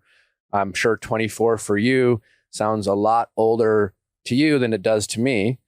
But you're still really young. And maybe he's your guy, you know, but you've only been dating this guy for a year and a half. And right now, you know, as a 24-year-old woman, I would try to lean into the reality that you are younger even than you give yourself credit for, and that you have a lot of life to live. And that more than anything, as much as you might love your boyfriend and as much as you might be hoping that he is the one, and maybe he will be, that at 24 years old, making sure that you find someone who is willing to have these types of conversations with you, you know, and is showing an interest and stepping up in ways that you want them to step up, and that you don't have to crash and claw for a little bit of affection, you know, is something that I want you to prioritize. And that's something you deserve. And you can be patient and you can communicate this with him. And I'm not saying you should break up with him, but this is something that you shouldn't ignore, And I don't think it's something that you should put up with. I don't know what your deadline needs to be, or how much you've talked about this, but at some point I think you at least need to have the reality that's like that he might not be the one, I guess is what I'm saying. And that sometimes can be a scary feeling with someone your age who when I was your age, a very common thing that I did and people my age did is you meet someone, you get super excited, that honeymoon phase. And then the first 6 months, you guys are talking about all the plans that you have with each other. Oh my God, we're so like, I wouldn't be with you if I didn't think we could get married. And but we're going to get married. We're going to do this and this and that. And then all of a sudden you settle in your relationship and these very kind of normal things happen where, couples aren't communicating. They aren't connected. They're just kind of they get comfortable in their ways. Video games start being played. You guys kind of do your thing. You kind of take each other for granted a little bit. And then you have problems. And then if the problems can't be resolved, then you're dealing with this whole but we made all these promises to each other and it makes it extra sad. And, and you have to but I always thought he would be the one. And that can make it harder and harder. But if you were pragmatic about this, if you guys didn't do the whole, and it's normal that you do that, but the reality is you only been dating this guy for a year and a half. And if you looked at the relationship actually how it was and not how you wanted it to be or what you guys told each other early on, you might come to a different conclusion of the potential of this relationship or him. Because if he really is the type of guy who's always well, listen, it's my way or the highway, I won't move. I won't do this. I won't do this. In relationship, I think X, Y, or Z, and this is how I think and feel. And this is how I'm always going to be. That doesn't leave you with much room to get your needs met. So you need to find out if he's willing to be flexible. And you can't be the one by yourself always going to therapy and getting notes from your therapist and then coming back, and kind of being, all right, let's try this new tool that I learned from my therapist to try to get through to my boyfriend and see if I can, and when you think about, that I'm curious how when it comes to trying to get on the same page with your partner, how much energy versus how much energy you think he's putting in? Is it 90-10? Yeah, something like that. Yeah, and that's not sustainable. I'm also looking at your email and it looks like you mentioned that maybe his lack of effort is financial, or that's an excuse that he throws out there. Yeah, so another situation that happened a few weeks ago, he was going to the liquor store and I said, hey, babe, can you get me my $12 bottle of wine? I'll pay you back for it. Right away, he says, no. And I said, well, what if I, I guess your guys' version would be cash app you the money before you go. And he says, well, no, I only want to pick up my own thing. And I just kind of felt he can't do one thing for me. He can't pick you up a bottle of wine? Yeah. What does he do for you? Good question. Because that's the thing is then it'll be the total opposite. Because a couple weeks before that, I was on my period, didn't feel good. He brings me a stuffed animal into the bedroom and then cuddled with me all night. And I asked for that and that was fine. So it's kind of feels like Jekyll and Hyde. Did you tell him how much you really appreciated the cuddles? Yeah. And then he wouldn't get you a bottle of wine. That's nuts. No. That's nuts. Yeah. And I talked to other my friends about that. And then my therapist as well. And they said that's totally disrespectful and unacceptable. And when I brought it up to him, he says, no, I'm not doing that. Yeah. I mean, these kind of weird, to me, that sounds almost a little manipulative, or he's just doing it because he wants to let you know that sometimes he's just going to tell you no. And it's a power thing. That's the only explanation I can have as to why he might do something like that. Because it makes no sense on its face, Yeah, exactly. If I'm literally going to pay you before you even leave, why are you saying no? Well, I mean, that's not sustainable. So you need to figure out why he does that. It's just why, that makes no sense. Why would you do that? And I just don't want to is not an answer. No, it's not. And if he says, And you can be like, well, sometimes it seems like you decide not to do things just to like prove a point or to let me know that you don't have to, and I'm assuming you would never, I don't know. I don't want to speak for you, but like, just, I'm assuming you don't do that. I don't know. No, exactly. I don't. Because like another example, a few weeks ago, I was going to the liquor store and then I bought him a $25 case of beer and I didn't ask him for money at all. And how did he handle that? Like he was appreciative of it, but like obviously he totally doesn't see like that I'm willing to do things for him that he is not willing to do for me. Yeah. Well, are you willing to not be with him? Yeah, like I would like to work on our communication issues, and I think that I should really give myself like a timeline, stick to that date, and if things haven't changed, then I would end it. Okay, yeah, because like, listen, I commend you for trying to work on it, but like, 27, 28-year-old guy, sometimes they do need a wake-up call, and right now, you're not getting through to him. Have you suggested couples therapy?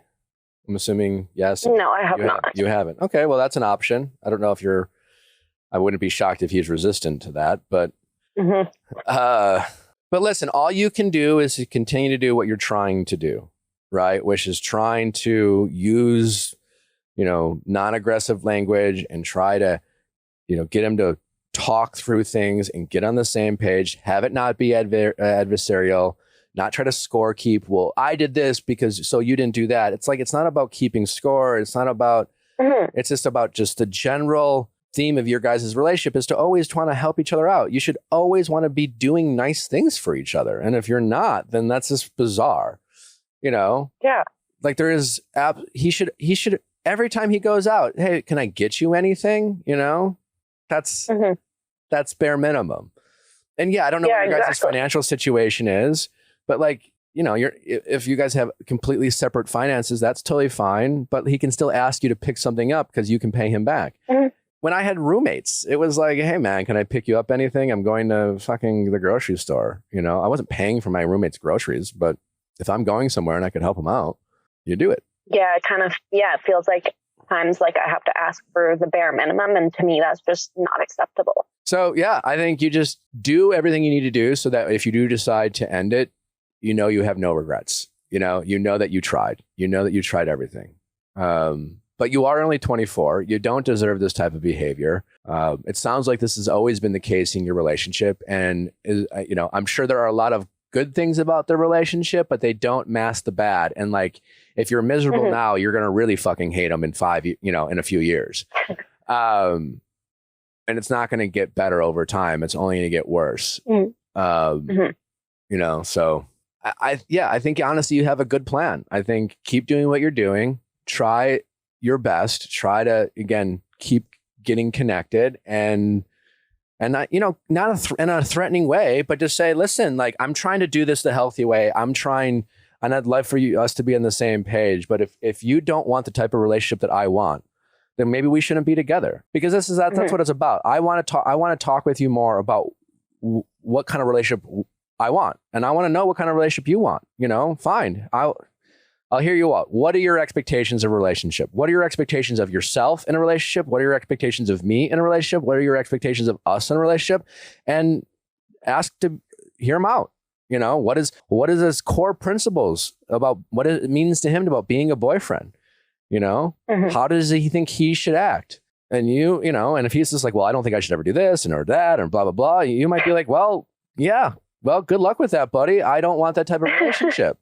Or maybe he makes a list and you make a list and you're like, well, I don't love that. I don't love that. But like, what can we compromise on? And if he's like, well, okay, I can compromise this and compromise that and more, it's not less about compromise or just getting on the same page.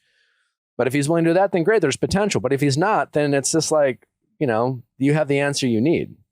Because right now it sounds like a very typical young relationship where you guys got together based off of thinking each other were hot. You had some good chemistry. You had some fun dates, some good sex. Let's be boyfriend and girlfriend. It was really exciting at first. You made a bunch of promises about the future. And then you guys kind of settled into who you were as people and as individuals without really having conversations about what it meant to each other about being a boyfriend and girlfriend. And now you are finding out over the past, year about what it means to him to be your boyfriend. And you're finding out that you guys are on two very different pages in terms of what it means to be a partner to one another. If you do end this relationship, maybe this is a lesson you can learn, that next time you date someone and it's really exciting, because you will, if you don't end up with him, you will meet someone else. You'll get really excited about it. And yeah, it might not happen right away. You might go through a 1.5 year period of like being tired of being single. I don't know. Or maybe it'll happen right away, but it will happen. But when it does happen, as you guys settle in, you should have these conversations about what it means to be a boyfriend and girlfriend to each other and what kind of partner do they want to be, and setting early expectations about communication, early on, rather than finding out over time, but don't be hard on yourself. I've been in your shoes before. It's a pretty normal kind of progression in relationships, but it is frustrating to find out this way. But who knows? Maybe there's hope. Try to keep doing what you're doing. Find out what kind of boyfriend he is actually interested in being. Find out what a relationship means to him. Find out, what is it? You might not be ready to move in, but what does that mean? Why? Why does he want to move in? Like, how does he think it's going to affect the relationship? And then you can share your thoughts, Yeah, it's like, I'm not going to move in with you just to like reduce your rent payment. Like, if I want to move in with you, it's going to be an investment in us, and we're going to be buying like a house or a condo. I'm not going to be moving into an apartment and getting nothing out of it. Yeah. Right now, it sounds like that classic. He's interested in having a girlfriend, but not interested in being your boyfriend. And he probably likes the regular sex and the companionship when it's convenient for him. But it sounds like he is only interested in having a relationship on his terms. The sex part isn't even that frequent. Yeah. So, yeah, I think you're at a come to Jesus crossroad point where, without threatening him, you're just like, listen, I'm just not happy with where things are at. I do love you, and I am very much willing to put my heart and soul into this relationship and get on the same page, but I need you to be equal parts in that. And if you are willing to be an equal partner and figuring out how, we can both better meet each other's needs, then great. I'm here for the long haul. If not, also fine. Super sad about it, super disappointed. But I'm just not going to continue to be in a relationship where I feel like I'm pulling all the weight, where I'm with someone who refuses to do the bare minimum, who says no to me just to, like, quite honestly, to be mean or just to like prove a point. That's not the energy I'm looking for in a relationship. And as much as I love you, I don't want to feel the way I'm feeling in this relationship, because that's how it is. Like, you're in a relationship and you feel shitty about it. And that's not how you should. Yeah. And like, when I like reflect on like how my life is right now, like that's the only thing that's actually bothering me. Like, my job's great. Like, my home life is great. Like, the problem is our relationship. There you go. Well, that's telling. And keep reminding yourself of that, because I know it's super sad, but I'd rather you figure this out now at 24 with this guy than much later in life. And I'd rather have you ask yourself the tough questions now than later on. And because a lot of people in your shoes, and give yourself credit for that, pat yourself on the back for being willing to do that. Because a lot of people in your shoes would say yes to the moving in part, because they would feel that like, oh, he really wants to move in with me, that false sense of security. And then you would decide to ignore whatever your gut or whatever's bothering you inside for the excitement of moving in. I've literally done that. So like, I've been that person. But it never works out, and it never totally solves the problem. It just masks it temporarily and puts you into a stickier, harder to get out of situation. And it sucks moving in with someone and then breaking up with them. That sucks. It's even worse getting engaged and breaking up with them. You know what I'm saying? So as tough as it is and as sad as this makes you, don't be afraid to give yourself credit for being willing to ask yourself these questions. And if it doesn't work out with him, you'll be better off in general for being willing to do this.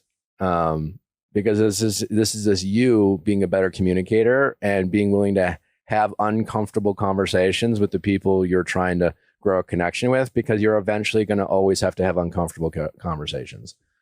And if he wants to come on with you in the future as a mediation, I'll ask him what the fuck he's doing. Yeah, I didn't tell him I was going on here. That's okay. I don't think you need to. That's up to you. But keep us posted how things go. We'd love to know. We'd love to follow you on this journey. Keep your head up. I know you're sad. I know it's frustrating, but good for you for addressing this now.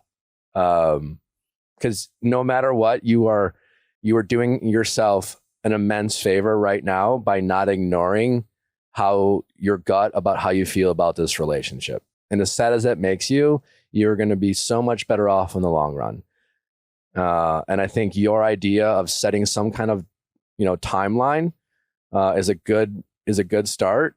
And then between now and then, do whatever you can to try to get on the same page and then follow through. All right.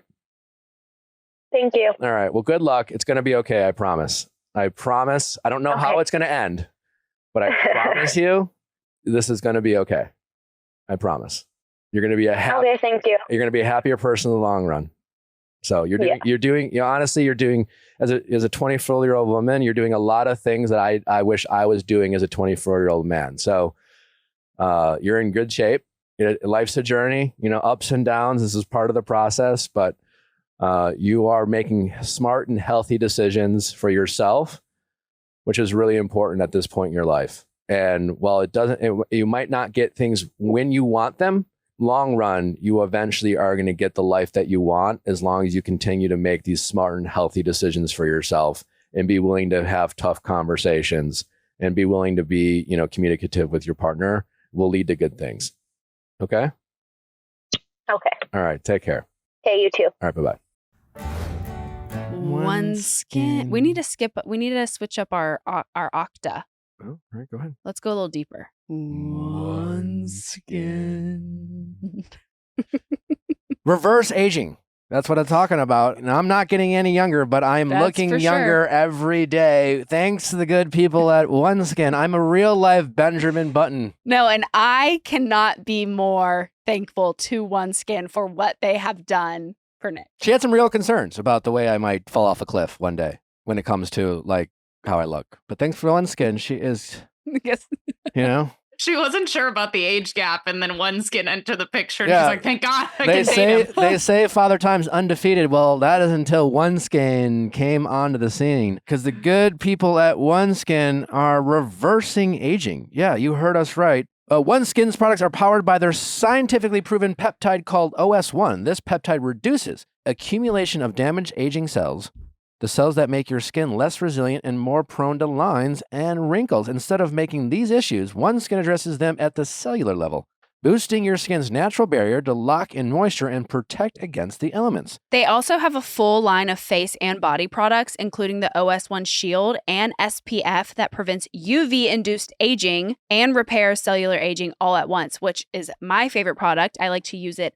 all over my hands and arms because when I'm driving, the sun is coming through the windshield. It's just wrinkling up my hands, and that's the first thing that ages. 12-week clinical study performed by a third-party research organization, OS1 Face, was clinically proven to strengthen the skin barrier, improve skin health markers, and diminish visible signs of aging. One Skin is the world's first skin longevity company. By focusing on the cellular aspect of aging, One Skin keeps your skin looking and acting younger for longer. Get started today with 15% off using code VIALL at oneskin.co. That's 15% off at oneskin.co with code VIALL. After you purchase, they'll ask you where you heard about them. Please support our show and tell them that we sent you. Help your skin stay younger and healthier for longer with One Skin.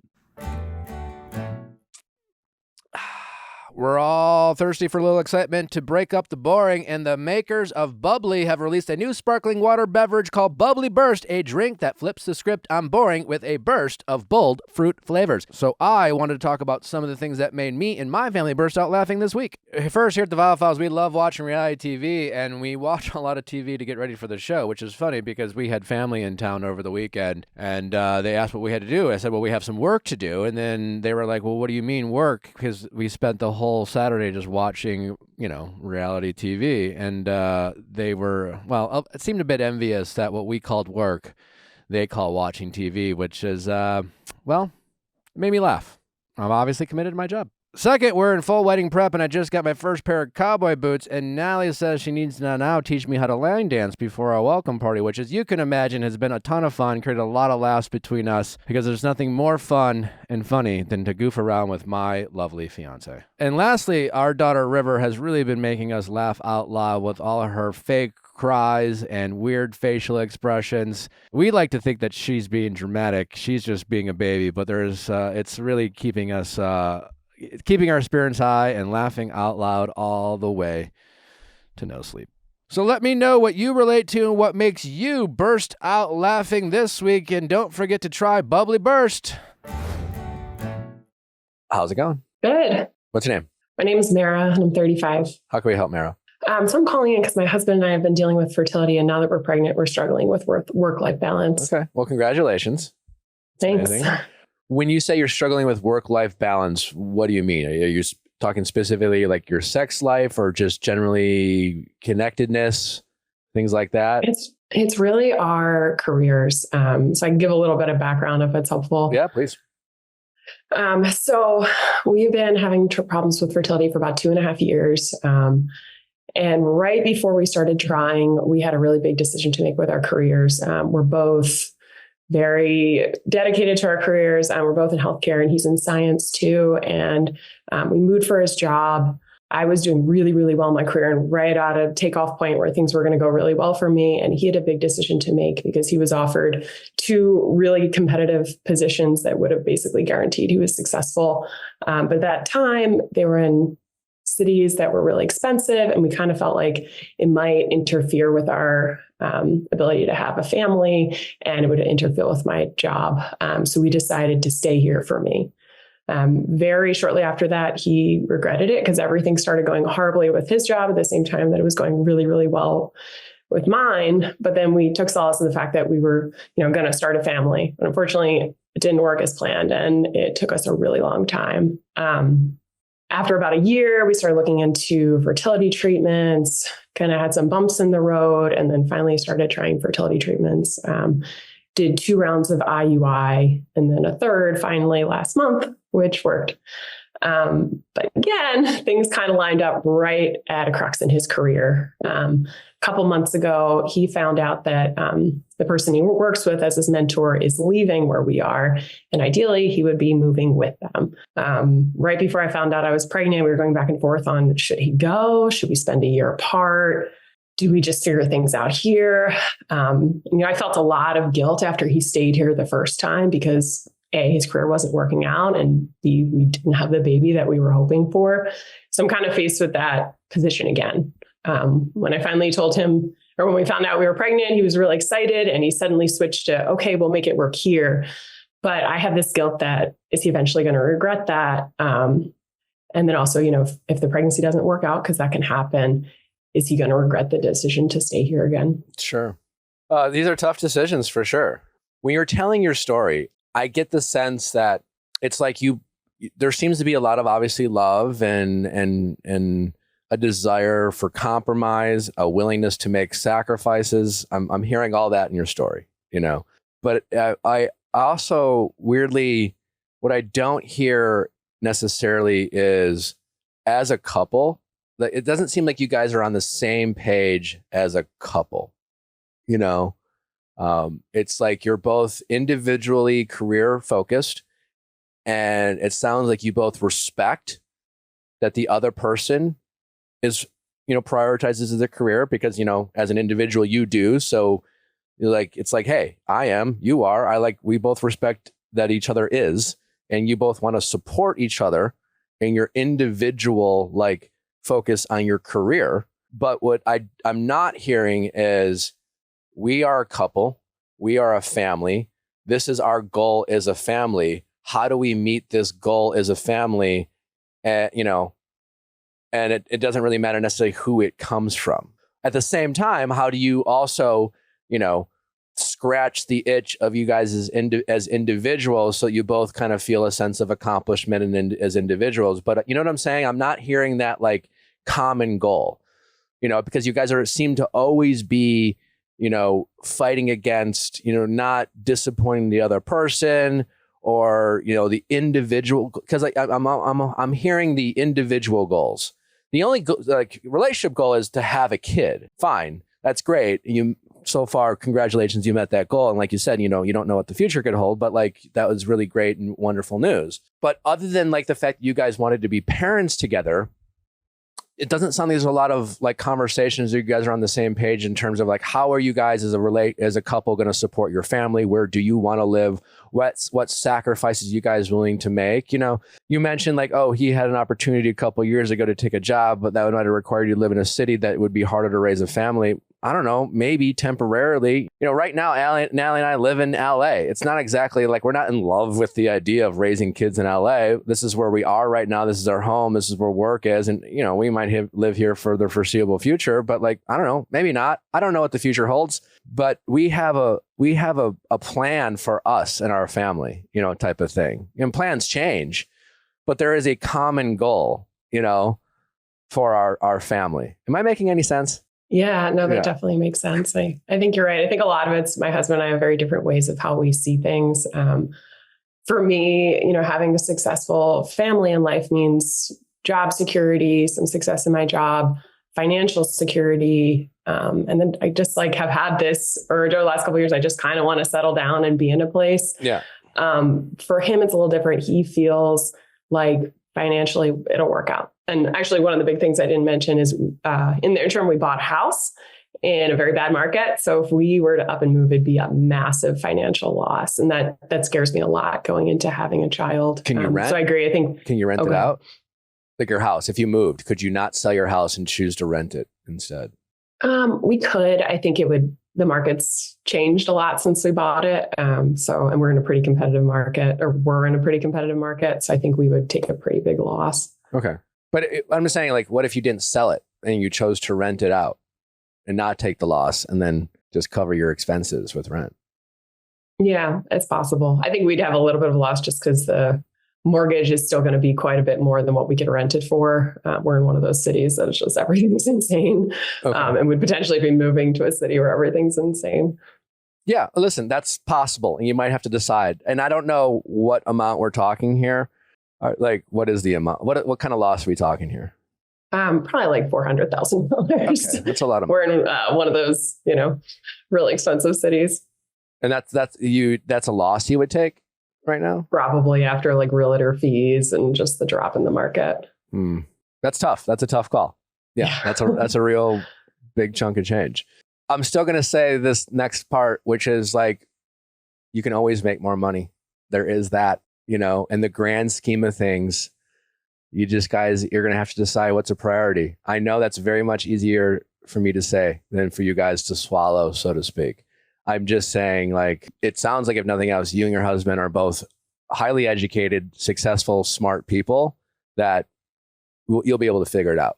And it's a lot easier to be motivated to figure it out when you know that like the real goal is to you guys be a family, raise a kid, and give them, you know, what they need to have happy and fulfilling lives. You know, my guess is you guys are always going to have some kind of upper middle class, first rate life regardless. But yeah, and again, while renting it, you might have to take a little loss, but maybe renting it is a short-term loss that you can, you know, not, you know, it's like maybe you'll take, it might cost you a little bit every month, right? Maybe you're like $1,000 in the hole every month. I don't know what it is. But maybe that because a $400,000 loss is huge, you know, maybe it's like better to lose a little bit of money by renting it and then wait for the market to recover so that, you know, it's not so much of a huge loss. I'm not the real estate guy. I'm not the finance guy. But I mean, I think you can look at your options.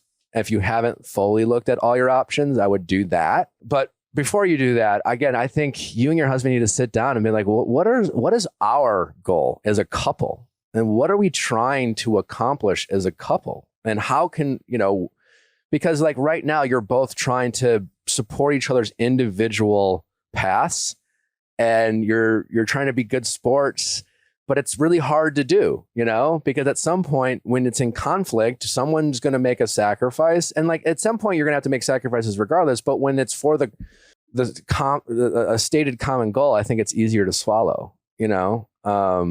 if that makes any sense. Yeah, I think that's definitely true. I feel like what's been really hard is we kind of like had a sense of who we were and what we wanted 2.5 years ago. And then just having this 2.5 years of, I don't know if we're ever going to get the thing we want. I don't know what the next step is. I don't know if we're going to have to save up for IVF, which wasn't covered by our insurance and such. So I feel like we're finally coming out of it and trying to figure out, okay, who are we? What do we want? And then, I agree that there probably are ways we can make it happen by moving. But suddenly, since my husband found out, he's like, okay, we're staying here. I'll figure it out here.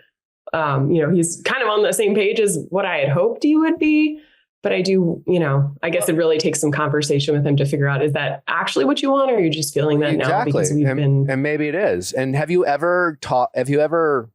ever talked, or have you acknowledged just the fact that like you still feel a little bit of guilt or sadness about the job he had to give up a couple years ago?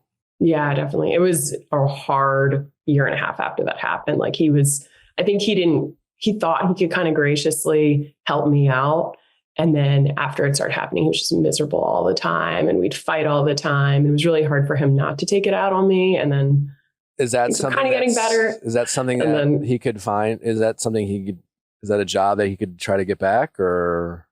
Yeah, things were kind of turning around here until his mentor decided to leave. And then it just like put us right back in the same situation again. But I think there are ways to make things work here. It's just going to be harder for him. And it's been hard for him for so long. So that's what's kind of the struggle. So assuming everything goes well with the pregnancy, like, have you guys had conversations about like who's going to be maybe the primary breadwinner and who's going to be the primary caregiver, or do you guys both want to work and have a nanny? Like, have you had conversations around that? Yeah, it's kind of a weird dynamic because we kind of started out in the same pathway and then I finished earlier. I've been working for 8 years now while he's been still in training. So I've been by far the primary breadwinner for the last 8 years. But we've always kind of had this understanding that because his career is longer and more complicated, it kind of takes priority. And then, I think when we started out, that was always our mentality, but it's changed over the last couple of years as my career took off a bit. So it's tricky because I probably for a long time will continue to be kind of the primary breadwinner, but my job's also set up in such a way that I don't work as often. I'd have more time at home. So I think to answer your question, we probably either do like daycare or nanny, but we still both like really care about advancing our careers. So it's a tough dynamic too, as to who's kind of the one that's going to take the spotlight some of the times. Yeah, it is tough. But I mean, the reality is sacrifices are going to need to be made. It just is. I don't know. There's no way around it. The fact that you guys are, want to have a happy and healthy marriage and you want to be parents and raise your kids, like, that's just sacrifices need to be made, like it's something that's like, I had to fly to Austin, Texas on Saturday for 13 hours and then fly back to Austin, Texas on Tuesday for 18 hours, because I had some opportunities there to present at South by Southwest. But because, Natalie and I just had our daughter, it was difficult for her to come. And obviously we didn't want to bring River on a plane in a crowd. So I just chose to do that. And that's just like one very small example, not compared to what you guys are dealing with. But like Natalie and I were talking last night, just how like how our lives have changed, had we not had River, Natalie and I would have had a fun long weekend in Austin, Texas. We would have got a nice hotel. We would have made a trip out of it. We would have spent a few days. We would have done some stuff and we would have recorded a podcast episode in Austin, Texas and South by Southwest. And we would have done all these things and yada, yada. And we had a ton of fun.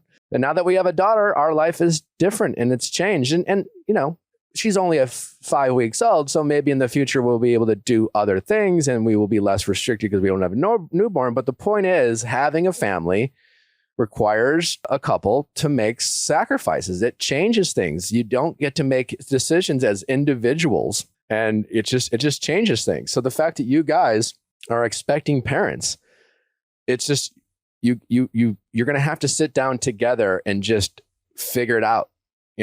And you're going to have to make some tough choices, but like pretending that tough choices don't need to be made and just being like, well, let's just figure it out.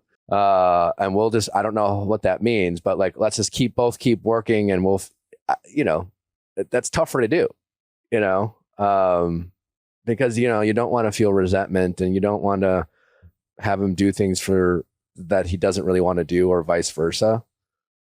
Because like, all right, so like right now he's just like, all right, fine. Well, I'll just stay here. I'll figure it out. That might be the solution, you know? And you can say to him, first of all, just thank you as always for being willing to make incredible sacrifices for me and our family. So thank you. That being said, let's just pause for a second before we commit to anything and talk about what that looks like and how do you really feel about it? Because you guys need to not just make decisions for the next 6 months, as you've already learned that you make a decision and those ramifications can have a hangover effect for years to come. You know, none of these decisions shouldn't be, you know what, fuck it, I'll just stay here. We'll figure it out, whatever decision made. That's not how you guys should be making this decision. It's like, all right, let's sit down. Let's talk about it. Let's kind of go through our whole, you know, sounds like you guys you're scientists. So like, you guys know how it is to like work through potential problems and, you know, hypothesize the end and the outcomes and reverse engineer situations. And yeah, you know, you can do that with your relationship, you know, and you guys could talk things through and, you know, if we make this decision, what does that look like? We've made that decision. What do you look like? And what's the best decision for us? What sacrifices will need to be made? If someone's making sacrifices here, what are maybe the plan in the future, you know? Because like right now, it sounds like if you guys stay here, your career will tend to be the priority. You'll continue to be the priority. You'll continue to be the breadwinner. And his career will be very much in flux. Yeah, that's true. And okay, so maybe that's a decision, but like, what does influx mean for his career? You know, I don't know, you know? He's like, yeah, it's in flux, but you know, eventually I'll get I don't know what a mentor means in his space or whatever, but like, does he need a mentor to succeed? I don't know. Like, or does he lose his job if his mentor moves? Like, what are we dealing with? To simplify it, long story short, but he basically at the end of this has to get a really big grant so that he can get a lab and he needs someone to be on that grant. So he's trying to figure out, can he find someone here that'll do that? But there's just where we are just doesn't have good research. So, which we didn't realize when we came here. But I think it's possible, but he's just going to keep having these challenges to overcome like he's been doing the last 2 years. Gotcha. And how old is he? He's 34. Okay. What's his end goal for what is both your end goal for your career? So when I first started out, all I wanted to do is I'm in healthcare. I just wanted to work in healthcare and that was it. And then after we came here, I kind of got a taste of some more leadership positions and I want to kind of keep doing some teaching along with healthcare, which also makes my work-life balance a lot better because I work from home half the time now, which otherwise I would have been like in the hospital all the time. For him, he wants to have a lab and that's kind of his main goal. And it's interesting because just what you were saying made me think of this. When we first started dating 11 years ago, he would always say to me, my work's always going to be my priority. It will not be I love my family and I want to have family. It's important to me, but my work will always come first. And I always immediately thought to myself, sure. Let him say that. He doesn't mean it. And this whole time I've always believed he really doesn't mean it. He just says that because he thinks he should. But anytime something like this comes up, he always says to me, I didn't lie to you. I told you this was going to be my priority. So it's been like a really tough thing to work through. Oh, that's tough. But yet on the flip side, his actions say otherwise. Exactly. Yeah. You know, he was willing to give up the dream job and now he's willing to stay, you know? So I'm just kind of you don't usually hear someone, you know, to say that is very direct and can be very hard to hear. It's honest. And I definitely don't advise people to not believe their partners when they say things like this. And yet so far, technically his actions show that you were right, which is kind of counterintuitive. Have you ever asked him about that? Yeah, a lot of it. So he grew up without a dad, or his dad left when he was very young. And he's really good at kind of understanding his own emotions. And he's been very clear that he feels he has to be successful to show his dad that he was wrong to leave. And he knows, that it doesn't work that way. His dad probably doesn't even know what's going on, but he's just kind of always had this mantra of, I have to be the best because then I made it. And best what? I mean, I don't know. Like, not my 2 cents is I would think he would want to be the best father he could be because his dad was such a shit one. I don't know what his dad's doing. I doubt his dad did not leave him because he's like, I don't think my little boy is going to be successful someday. I don't know why he left or what his issue was, but I'm pretty sure it was that. And for all you know, maybe his dad does he know where his dad is or what he's doing? He does. He doesn't have any contact with him anymore. Okay. He left when he was Is his dad successful or something? Is he a successful person? No, he's kind of a loser. Okay. So yeah, that seems like a weird motivation. But whatever. I mean, I would continue to just talk with your husband about that stuff, explore those feelings, therapy sounds like maybe like a cool option for you guys.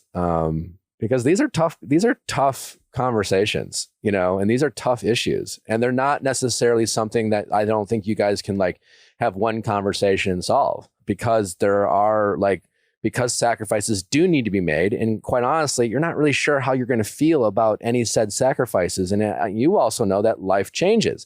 You guys make a decision based on the information you have now, but information in the future might change, and it might change the landscape of things.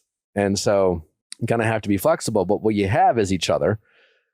That can be something you guys can count on. You can hopefully count on the fact that no matter what life presents you guys will always be willing to sit down, figure it out together, and know that is, not to sound cheesy, but as long as you guys have each other and hopefully you're a healthy baby, that you guys will figure it out, because what you do have, a lot of people don't have. You have your health, you have your education, you guys have money. The fact that you are in a position to even take a $400,000 loss tells me that you guys are pretty successful. Now, success is relative, and yeah, you're talking to someone who, quite honestly, it's never enough. That's something I have to work on. But big picture, you guys are doing pretty well, and, you can always make more money. And I'd love for him to work on this, having to prove this father he has no relationship with wrong, because that's a lot of wasted energy. And I am glad that his actions show otherwise, But I also wouldn't ignore that he's saying that. He's saying that for a reason. It's coming from somewhere, and it needs to be addressed. I think you're right. I'm guessing therapy is a great place to work through that. I think you're right. We tried, oh gosh, I forget what it was called, but it was like an online thing where we did some modules together and then went to a facility. It wasn't quite therapy, and it, I don't think was as useful because that's a start. At least you guys are willing to do stuff, but couples therapy would be beneficial. Also, he's got some shit to work through. Knowing that his father left him at a young age and knowing that he is making decisions as an adult as a result of that is A, normal, but B, a sign that he is still working through stuff and it's still affecting him. And the fact that he is making some very significant life choices based off of something that happened to him as a boy, just when you say it out loud like that is even I bet he can recognize the foolishness in that logic as a scientist. It's wait, I don't know what the analogy as a scientist would be, but I bet you could come up with one. And I bet it would be eye-opening for him to be wait, he's basically running experiments with bad data, and he's making decisions with bad data, and he's having a hard time processing his own feelings because probably most of the time he's probably repressed them, he's probably hasn't been told to really acknowledge them and just create that safe space for him. But yeah, in the meantime, I think you guys just need to get on the same page as a couple around what your relationship goals are. And he needs to stop saying my relationship will always be the priority, because right now, I don't know how old you guys were when he said that to you. In our early 20s. That was a long time ago. It's a crazy time, but it's been a long time, and now life's changed, and now you guys are pregnant. And so, for him to say that to you, knowing that everything you guys have gone through as a couple, and now that you are pregnant, that's a very scary thing to hear I'm assuming It's like, oh, well, you're literally telling me that you might leave your child or me, because if he's basically, he's threatening you with, like, if it came to it, if he had to choose his relationship over his family, he would choose his relationship or his career rather. I'm sorry. Which his actions say otherwise, but like that's not something you want to hear.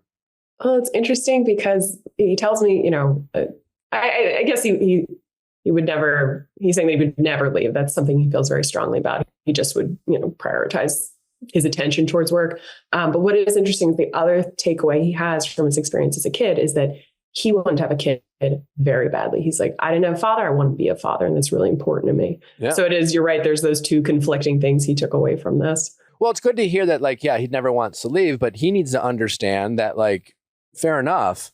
And I appreciate you never wanting to leave. And I understand I'm career driven too. So I get that. But I also need a partner who wants to be my partner. And I need to be with someone who also wants to be in this with me. And if you're telling me that I have a choice between, like, being in a marriage or having, raising a kid on my own, well, my partner prioritizes his career, you didn't sign up for that, per se. Listen, you guys have a lot of conversations to have. I just continue to, this, I'll just do this, and then muscling through is not the solution, So again, my short-term advice would say, listen, thank you for once again being willing to, like, make the sacrifices you already have made and continue to make for me and the family. But can we sit down and just talk through this? Everything's on the table. You know how we felt about having you to give up this one opportunity and the resentment. And again, thank you for doing that. I'm glad you're doing it. And again, it also changes things. Like, I don't know, like, you become a father, and it's just like, to me, now that I'm a father, it's like, I'm still career motivated, but it's all for the sake of the family. And as long as I can take care of my family, then I'm happy, And so as long as you guys can take care of each other and your child, then maybe you'll find joy in that, but it's harder for him, as a 22, 21-year-old man, he couldn't see his future or understand that. And just talk through things, I guess.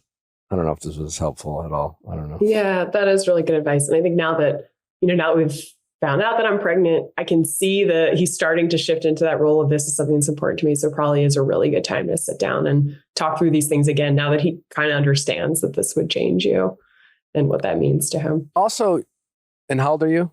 20 or 35. Yeah. You're both in your early to mid 30s. Still pretty young. I can tell you right now, I did not plan on having my first kid at the age that I had my first kid. I did not plan at buying my first house at the age in which I bought my first house. I did not plan to finally feel settled in my career at the age in which I finally felt settled in my career. But I also, like, now that I have all those things in my life, I'm so glad that I was as patient and waited as long as I did, because, like, I could not be living a more, like, picturesque life right now. And who knows, that might change, I don't know what the future holds for me, but, like, I'm doing what I love with the person I love. I'm living a charmed fucking life right now. When you're 34 and someone says, yeah, you got to wait to your early 40s to have this, kind of sucks, So I only say that because, like, yeah, maybe he might have to, he's already made sacrifices in his career as a 30-year-old man or whatever. And now he's potentially faced with doing that again as a 34-year-old man. Okay, that sucks. He didn't plan. But it's still on the table. What if he doesn't get a lab until he's 45? Yeah, right now, he's just like, are you fucking kidding me? But 45, sadly, I can promise you, comes fast than you realize. And then when you're 45, it might be the lab that he finally wants in a place, in a city that he wants. Because right now, what I'm also hearing, not fully understanding the scope of what you guys do for work, it's not as flexible. It's like, oh, if I want to do this, then I have to do it here. And if I, do I want to do it here? And, like, there's certain variables. Well, when it comes to that, like, the more you are in a rush to get settled, the more sacrifices you have to make. The more patient you are, the more you can maybe have the job that you want in the city that you want it to be in. But it will require more patience, because it's going to require you to say no to a lot of opportunities that sound really good, but aren't exactly what you want. And yeah, that can be scary, because maybe you're passing on opportunities that, like, oh, should I have taken this? I don't know. You get what I'm saying at? So like, he might be, you guys, like a big picture wise, you guys are financially secure as a couple. You guys are going to be fine financially. That's that's the takeaway I'm hearing. How you're going to be fine, who's making what money and whose job gets priority in the short run to be decided. But I'm also hearing that everything you both want as individuals and as a couple are very much on the table for you guys. It just might require more patience and a longer timeline than either of you expected. But let's just remember that like you'll eventually, 10 years will go by fast. There can be a time where he can be the person whose career is the priority. Because I guess what I'm saying is I never think to myself, not once, I thought to myself, boy, I really wish I would have gone on reality TV as a 25-year-old so that I could have my own show and podcast as an early 30-year-old, because I'd be happier now if I had those things earlier in life. That thought has never crossed my mind. But the way I look at life now is I'm so appreciative of all the struggles and all the trials and errors and all the things that I tried to do only to realize that's not for me, so I could find my way and to do what I'm doing today. So I'm just grateful for where I'm at. I don't really, care about how I got here. And in fact, if anything, I'm grateful that it actually took me as long as I could. I just know that if today Nick would have met like 29-year-old Nick and been like, hey, just so you know, you're going to get everything you want and more. In fact, you can't even like fathom how great it's going to be. But you'll be 40. You'll be 40 when you buy your first house. You'll be 43 when you have your first kid. And if that's all I knew, I would have freaked out. I would have been like, are you fucking kidding me? Like that's fucking crazy. I don't want to wait that long. But, that's just a little perspective. I don't know if it's helpful, but big picture, you guys, everything that you want to have, both of you, sounds like very much on the table. It's just going to require conversation, a little bit of flexibility, getting on the same page, having a common goal as a couple, and being more conversations around that rather than trying to both support each other as individuals, because that's what you're trying to do now. And that's harder to do. And then just remind each other that you can both still have it. It's just how can we be patient and support each other in the short run? Yeah, that definitely makes sense. Thinking like, what is this all going to drop us in 10 years rather than what does it look like for me in the next 5? And what does it look like for you in the next 5? Yeah, because that's what you're doing now. And that's how do you reconcile with that? I don't know. Can we be where we want to be as a family in 10? That's a lot more doable. Yeah, totally. That's a really good idea. I think, we kind of sat down and thought, what does the next 5 years, like you said, look like for him and his lab? And I tried to kind of stab it, but I think you're right. That thinking like as a family, what are our goals and how do we get there? And what are the things we have to do to get there? Yeah. And if he wants to come on with you and we can talk it through as a threesome, do a little mediation, I'm down. Sure. I really think, again, like I think about, I've always been very career focused, but boy, it did not go the way I planned it, and I very much felt unsettled with where I was. I've always been very career motivated my whole life.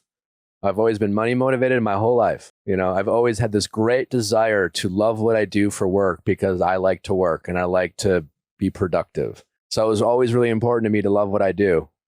And again, I just, how I got here is so outside of where I thought how I would, but I couldn't be happier.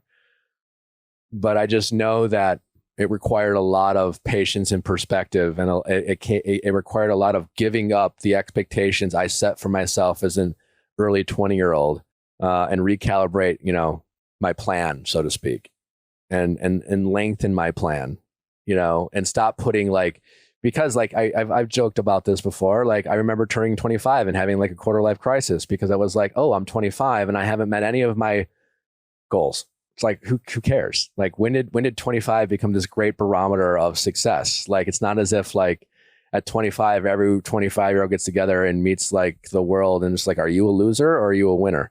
Like, that doesn't happen. These are just individual expectations we set on ourselves that, will affect our happiness, even though it shouldn't necessarily. So reset. Yeah, definitely. And it's another thing too that made me think of is my husband keeps saying, if I get to this end point, but I did it the wrong way, people will think I'm a loser. And I don't think that's true, but I think you're right that we really just have to think about the end goal and what does it look like along the way. What people? Say that again. Sorry. So like who are the people? Like what people will think he's a loser? Like who is he even referring to? Other people in science. I don't know that I believe that at all, but I think he just saw this pathway for himself. Sure. And the pathway he took is a very regimented one. So he feels like if he steers off of that, then he didn't do it the right way. But I've never believed that. I don't think a lot of people do, because a lot of people. You should tell him to read about concrete thinkers. He is definitely that. 100%. Well, if he needs to recognize that before you recognizing it doesn't do him a lot of good, but he should read about it. True. Because being a concrete thinker can be, limit you a lot. And I know that I was a lot more of a concrete thinker when I was younger. And my ability and willingness to recalibrate my plan or my expectations for myself or what I thought I should be. I had to try and fail at some jobs, and not necessarily even fail. I just didn't like them, so it felt like, I had to have failed relationships. I don't know how much of my reality TV history you're aware of, but I certainly met a lot of criticism along the way. It's been 10 years since I first went on The Bachelor. You know how many what do you have a fucking job, Nick? You're 15 minutes of fame and blah, blah, blah. Like I've been in fucking Hollywood for 10 fucking years. But to get to where I am today, I had to deal with a lot of criticism, a lot of judgment, a lot of people doubting me, a lot of people saying I should have done X, Y, and Z and blah, blah, blah, blah, blah. But my ability to tune out the noise and stay the path and just be flexible and just put have more of a long-term goal and just keep working at things, being with a willingness to fail and then learn and then adjust it took me much longer than I had planned. But boy, now that I got to where I am today, it's like, I couldn't be more lucky than I am today. Sometimes it's just like, well, how could it all have worked out? And again, I always prepared for a year from now, my life could be in total shambles for all I know. I don't know. I hope not, but you can't predict the future. I really think as far as you and your husband goes, if you guys can try to get out of at 22, I was planning, because that's what it sounds like your husband's doing. It's like he still can't let go of the man he told himself he should be at a certain time and doing it a certain way. And none of that fucking matters. It just doesn't. I doubt you guys planned on having fertility struggles and conceiving in the way you did, but who gives a shit? You did, and now you're pregnant. And that's all that matters, right? How you got pregnant? Who gives a fuck? So that's true. And we were just saying the other night, we definitely appreciate a lot more than we would have. I was really scared to be a mom and I wasn't even sure if I wanted kids. And now I'm very sure and I'm very happy about it. So we're kind of grateful assuming this works out, we're very grateful that we went through what we did. So lean into that. Lean into the newness of being parents and the flexibility that is required of being parents, and knowing that there's so much about life that you just can't predict or know until your child shows up. And even then it's still going to be very unpredictable. Lean into that. Let that be the priority. Let you guys be the priority. And then everything else will follow suit, and just allow both of you to be a little bit more open-minded and flexible about how you finally reach your long-term goals, but know that they are long-term goals and they don't need to be met in the next 2 to 5 years. That's really good advice. Cool. That's something we can do. All right. Well, keep us posted. We'd love to know how you guys work through this, because these are definitely tough conversations that I know a lot of couples face. Awesome. Well, thanks so much. I appreciate your advice. Thank you. All right. Take care. Bye. Bye-bye. Thanks for listening. Don't forget to send in those questions at AskNick@theViallFiles.com for all things texting, office hours, mediation. Ask Nick. You know the drill. We'll be back tomorrow for an amazing episode of Reality Recap. Bye.